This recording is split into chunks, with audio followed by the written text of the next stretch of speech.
Big boss एक ऐसा show है जिसे सब लोग नफरत करते हैं, लेकिन सब लोग इस शो को देखते भी हैं। इसकी पॉपुलैरिटी भी बहुत ज़्यादा है और इस शो ने बहुत ज़्यादा स्ट्रॉन्ग औरतों को भी जितवाया है। और इन सारी स्ट्रॉन्ग लेडीज़ में से जो सबसे ज़्यादा स्ट्रॉन्ग है वो है गौहर। गौहर ने सीज़न 7वां जीत कर बिग बॉस सीज़न 7 की अगर कोई स्टार थी तो वो थी गौहर। हालांकि शो में एक आध बार ऐसा भी हुआ जब गौहर काफ़ी बाइस थी, वो भी तनीषा को लेकर, लेकिन उन 2-3 पॉइंट्स को छोड़ दिया जाए तो गौहर की पर्सनैलिटी सबसे ज़्यादा बेस्ट थी। अगर आज भी आप गौहर के इंटरव्यूज़ देखते हो तो वो वही सेम पर्सनैलिटी आपको नज़र आती है, वही सेम ऑरा, जिस तरीके से अपना पॉइंट को रखना, वही स्ट्रॉन्ग तरीके गौहर नज़र आती है। अगर गौहर और ज़्यादा रियलिटी शोज़ करे तो आज भी लोग उसे उतना ही पसंद करेंगे जितना पहले करते थे।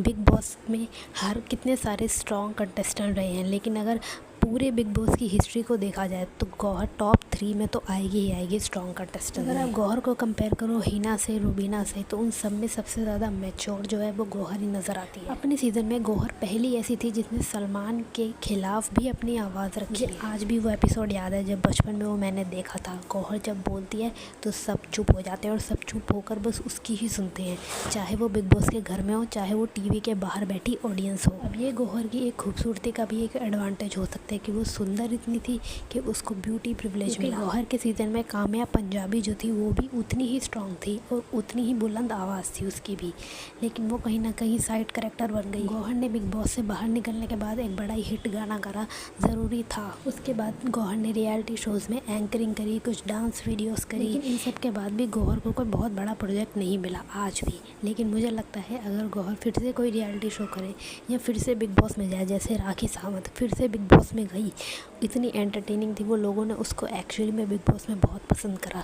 ऐसी मुझे लगता है अगर गौहर फिर से कंटेस्टेंट बन के जाए तो वो शायद जो है वो टेलीविज़न की एक्ट्रेस नहीं है। गौहर ने ज़्यादातर मूवीज़ ही करी हैं, मूवीज़ में पंजाबी फिल्में भी की हैं, जैसे कि महक चहल जो थी उसने भी मूवीज़ ही करी थी। रिमी सेन जो बिग बॉस में आई थी वो भी मूवीज़ की ही एक्टर थी। आई थिंक रिमी सेन सबसे बड़ी एक्ट्रेसेस थी जो बिग बॉस में गई थी। मैं तो काफ़ी शौक थी उसे देखकर कि ये क्यों बिग बॉस में आई है, ये तो ऑलरेडी बॉलीवुड की सेलिब्रिटी है। लेकिन गौहर का जो ऑरा था पूरे सीज़न में वो माइंड ब्लोइंग था। आज भी लोग उसे पसंद करते हैं, आज भी वो सोशल मीडिया पे, इंस्टाग्राम पे बहुत फेमस है, उसकी रील्स काफ़ी ज़्यादा वायरल जाती हैं। लेकिन वो जो गौहर है ना, लड़ने वाली गौहर, वो सबको देखनी है दोबारा। अब बात करते हैं श्वेता तिवारी की। श्वेता तिवारी सीज़न 4 में आई थी और श्वेता तिवारी टेलीविज़न की बहुत बड़ी एक्ट्रेस थी। उस टाइम पे शायद अपने टॉप पे थी और वो एक ये भी हुआ कि वो बिग बॉस में भी जीत ही गई। श्वेता तिवारी की जो डॉली बिंद्रा के साथ लड़ाइयाँ हुई हैं उसके सीज़न में, उसमें आप क्लियरली देख सकते हो कि श्वेता के अंदर कितना पेशेंस है।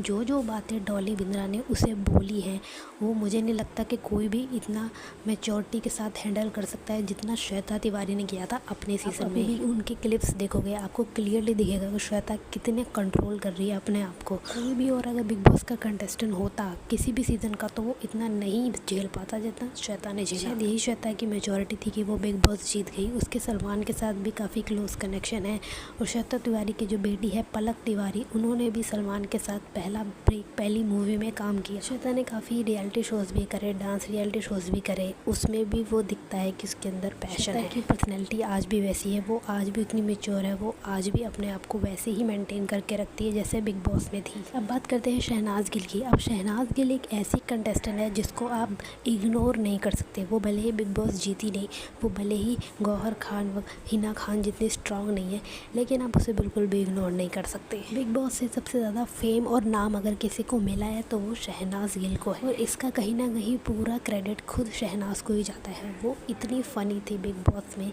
कि लोगों ने उसे इतना पसंद किया कि लोग बिग बॉस लड़ाइयों की जगह बाद में पहले शहनाज को देखने के लिए देखते थे। शहनाज भी कोई टेलीविज़न की एक्ट्रेसेस नहीं थी, उसने बहुत सारे मूवीज़ और गाने किए थे। कुछ लोग ये भी बोल सकते हैं कि शहनाज बिग बॉस में एक्टिंग कर रही थी, वो फ़नी होने का नाटक कर रही थी, लेकिन मुझे नहीं लगता कि उससे कोई फ़र्क पड़ता है।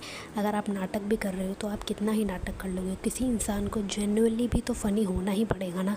और अगर वो जेन्युइनली फ़नी थी बिग बॉस में तो इसमें गलत क्या है। लोग बिग बॉस एंटरटेनमेंट के लिए ही तो देखते हैं और Shehnaaz Gill proper entertainment package थी अपने सीज़न की। जीती नहीं शायद क्योंकि उसके अंदर जीतने वाली क्वालिटीज़ नहीं थी, लेकिन उसका जो एंटरटेनमेंट क्वेश्चन था वो सब में सबसे ज़्यादा था। सबसे अच्छी बात शहनाज की ये थी कि उसने एंड तक के अपने आप को एंटरटेनिंग जोन में रखा। वो कभी भी बहुत ज़्यादा आउट ऑफ प्लेस नहीं गई। वो टास्क भी करती थी तो वो एंटरटेनिंग था, वो लड़ती भी थी तो वो एंटरटेनिंग था।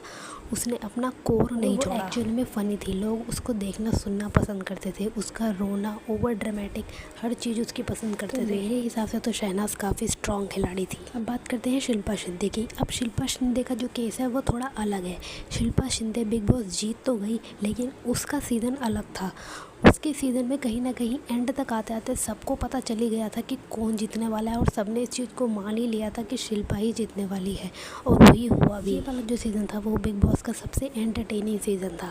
इसमें लड़ाइयाँ थी लेकिन कुछ भी इतना टॉक्सिक नहीं था। ये सीज़न पूरा ही एंटरटेनिंग था। सारे टास्क, सारी बातें, सारी लड़ाइयाँ, सब इस सीज़न के जितने भी टास्क भी थे वो भी सबसे ज़्यादा एंटरटेनिंग थे। जैसे कि वो एक रोबोट वाला टास्क जिसमें आपको इमोशंस निकालने होते हैं, मुर्गी के अंडे वाला टास्क। इस सीज़न का तो जो फाइनल था वो भी एंटरटेनिंग था। लेकिन अगर हिना और शिल्पा को अगर कंपेयर किया जाए तो हिना बहुत ज़्यादा कम्पिटिटिव थी। उसके अंदर विनर क्वालिटी ज़्यादा थी और वो जीतना चाहती थी, और वो जीतने के लिए काफ़ी डिजर्विंग भी थी। अब अगर आप उस सीज़न की सारी क्लिप्स उठाकर देखोगे तो आपको क्लियरली पता चलेगा कि हिना को जीतना चाहिए था। शिल्पा उतनी कम्पिटिटिव नहीं थी। शिल्पा को तो कोई खास फ़र्क भी नहीं पड़ता था अगर वो ना भी जीते। वो अपने टास्क भी ढंग से नहीं करती थी। वो अपने टास्क को इतना सीरियसली भी नहीं लेती थी, गिव अप कर देती थी। शिल्पा बस अपनी बिग बॉस की जर्नी को जी रही थी और सब कुछ होता गया और वो एंड में बस जीत गई। बिग बॉस के बाद शिल्पा थोड़ी गायब सी हो गई, अब इतनी नज़र नहीं आती है, लेकिन शिल्पा अपने सीज़न की विनर थी और काफ़ी स्ट्रॉन्ग कंटेस्टेंट तो थी ही। अब हम बात करते हैं हिना खान की। ये एक अकेला ऐसा सीज़न था जिसमें जो सेकंड आया है वो विनर से ज़्यादा स्ट्रॉन्ग था। आई मीन सबको पता था कि हिना डिज़र्व करती है जीतना, लेकिन फिर भी शिल्पा जीती। लेकिन हिना ने जो धमाका मचाया है इस सीज़न में, बाप रे बाप, वो किसी कंटेस्टेंट ने कभी नहीं मचाया। तो सलमान खान को भी सुना दिया था। बीच में नहीं, how is it लड़कियों के बीच में if she said so bad about him and me, is that okay?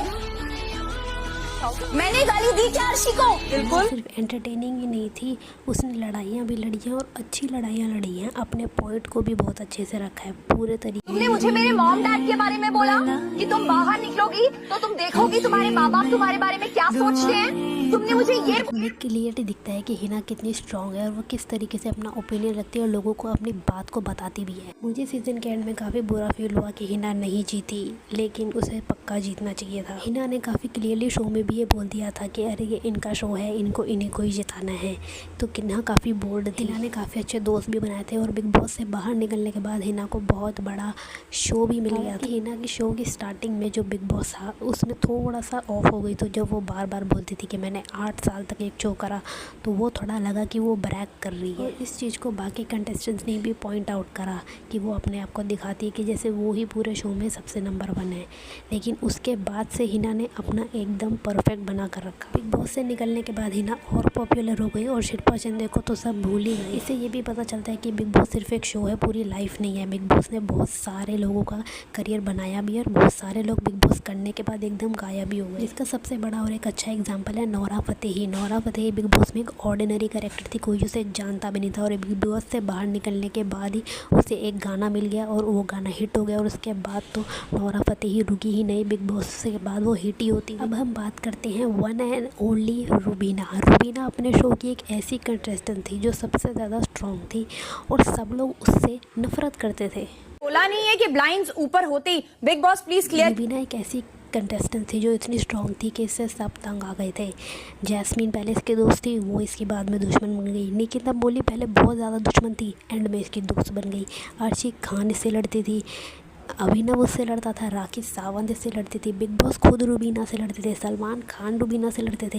Rubina से हर कोई लड़ता था और कोई भी रुबीना को कहीं ना कहीं पसंद नहीं करता था। एक नेगेटिविटी बहुत ज़्यादा थी। रुबीना के साथ दिक्कत ये थी कि वो अपने लिए स्टैंड तो लेती थी, लेकिन वो हर चीज़ के पीछे ही पड़ जाती थी। बिग बॉस ने कोई टास्क दे दिया तो टास्क में नहीं उसको लड़ना, उसको सीधा बिग बॉस से लड़ना है कि ये टास्क ही ऐसा क्यों बनाया है। वो बिल्कुल ही आउट ऑफ द बॉक्स चली जाती थी, जिससे ये तो पता चलता है कि रुबीना बहुत इंटेलिजेंट है, लेकिन कहीं ना कहीं शो मेकर्स इस चीज़ से बहुत ज़्यादा इरिटेट हो जाते हैं, और वो इरिटेशन क्लियरली दिख रही थी बिग बॉस में भी और सलमान खान में भी। कहीं ना कहीं रुबीना को हर चीज़ का मुद्दा नहीं बनाना चाहिए था, उसको थोड़ा कुछ जगहों पे चुप रहना चाहिए था, लेकिन उन सबको छोड़कर जो भी रुबीना ने अपने पॉइंट्स रखे, जो लड़ाइयाँ लड़ी हैं, वो एकदम सही किया है। रुबीना के जो लॉजिक थे वो अच्छे थे, लेकिन कहीं ना कहीं सब लोग रुबीना से थोड़े टायर्ड हो चुके थे। थोड़ा एक हिम्मत है तो बोलो। रुबीना की आज भी वैसी पर्सनैलिटी है और वो लोगों को बहुत अच्छी लगती है, लेकिन बिग बॉस में लोग इरिटेट हो गए थे। लेकिन इन सब से कोई फ़र्क नहीं पड़ा, रुबीना फिर भी जीती गई। रुबीना के खिलाफ जो सेकंड कंटेस्टेंट था वो था राहुल वैद्य, जो कि अच्छा था, लेकिन रुबीना जितना स्ट्रॉन्ग तो बिल्कुल नहीं था। रुबीना बिग बॉस की हिस्ट्री की सबसे स्मार्ट स्ट्रॉन्ग कंटेस्टेंट थी और वो जीती भी। बिग बॉस में इन्फ्लुएंसर्स को भी चांस दिया जाता है, जो कि अच्छी बात है, इस चांस का फ़ायदा उठाना चाहिए, लेकिन इन्फ्लुएंसर्स को समझ में नहीं आता। अब जैसे कि पुनीत सुपरस्टार को बिग बॉस में आने का मौका मिला था, लेकिन वो पहले ही दिन आउट हो गया। उसने वही अपना टिकटॉक वाली हरकतें करी। अगर वो चाहता तो इस मौके का फ़ायदा उठा सकता था और बिग बॉस में अच्छे टाइम तक रुककर अपनी एक ऑर्गेनिक पर्सनैलिटी बनाकर और ज़्यादा फेमस हो सकता था, लेकिन उसने ऐसा नहीं किया। यही डिफरेंस है एक स्मार्ट कंटेस्टेंट में जो बिग बॉस में रहते हैं, रुबीना जैसे, और एक अनइंटेलिजेंट जो रील में ऐसे ही वायरल हो गए। और अगर उन लोगों को आप बिग बॉस में डाल दोगे तो वो ऐसे ही पहले दिन में निकल जाएंगे, क्योंकि उन्हें ना तो शो का फॉर्मेट पता है, ना ही उन्हें उसकी वैल्यू। और जिन्हें शो की वैल्यू पता है वो इसका पूरा फ़ायदा उठाते हैं। ध्रुव राठी ने भी शो के ऊपर एक वीडियो बनाई थी, जो कि बहुत अच्छी वीडियो थी, लेकिन लोग चाहे कुछ भी बोले ये शो बेकार है। लेकिन सच बात तो ये है कि ये शो एंटरटेनिंग है। ये शो अलग अलग पर्सनैलिटीज़ का पर्सपेक्टिव आपको दिखाता है और लोग इसे देखते हैं।